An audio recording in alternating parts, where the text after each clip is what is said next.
Assalamualaikum warahmatullahi wabarakatuh. Perkenalkan, nama saya Fitria dari kelas B semester 4 Pendidikan Sejarah Fakultas Keguruan dan Ilmu Pendidikan Universitas Sultan Ageng Tirtayasa.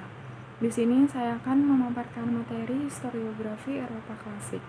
Niccolò Machiavelli di Bernardo adalah seorang sejarawan Italia, politisi, diplomat, filsuf, humanis, dan penulis yang berbasis di Florence selama Renaissance. Dia adalah pejabat di Republik Florentin dengan tanggung jawab dalam urusan diplomatik dan militer. Beliau adalah pendiri ilmu politik dan etika politik. Ia juga menulis komedi, lagu karnaval, dan puisi. Korespondensi pribadinya terkenal dalam bahasa Italia. Beliau adalah sekretaris kedua Henry Republik Florence pada tahun 1498 sampai 1512. Ketika Medici keluar dari kekuasaan, ia menulis masterpiece-nya The Prince. Setelah Medici telah pulih kekuasaan dan dia tidak lagi memegang posisi tanggung jawab di Florence. Beliau meninggal dunia pada tahun 1527 pada umur 58 tahun. Karya yang terkenalnya itu The Prince dapat dianggap sebagai nasihat terpenting buat seorang kepada negara.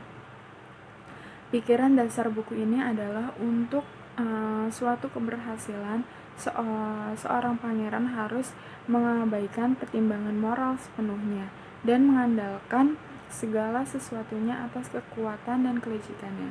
Machiavelli menekankan di atas segala-galanya, yang terpenting adalah suatu negara mesti dipersenjatai dengan baik. Dia berpendapat hanya dengan tentara yang diwajibkan dari warga negara itu sendiri yang bisa dipercaya.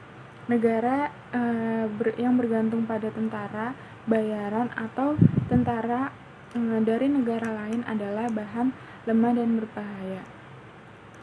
Machiavelli menasehatkan sang pangeran agar dapat dukungan penduduk karena kalau tidak, dia tidak punya sumber menghadapi kesulitan.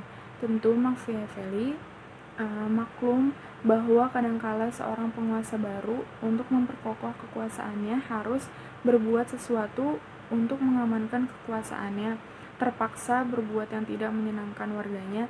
Diusul meski begitu, untuk merebut suatu negara, si penakluk mesti mengatur langkah kekejaman sekaligus sehingga tidak perlu mereka alami tiap hari kelonggaran harus diberikan sedikit demi sedikit, sehingga mereka bisa merasa senang. Untuk mencapai sukses, seorang pangeran harus dikelilingi dengan menteri-menteri yang mampu dan setia. Machiavelli memperingatkan pangeran agar menjauhkan diri dari penjilat dan minta pendapat apa yang layak dilakukan.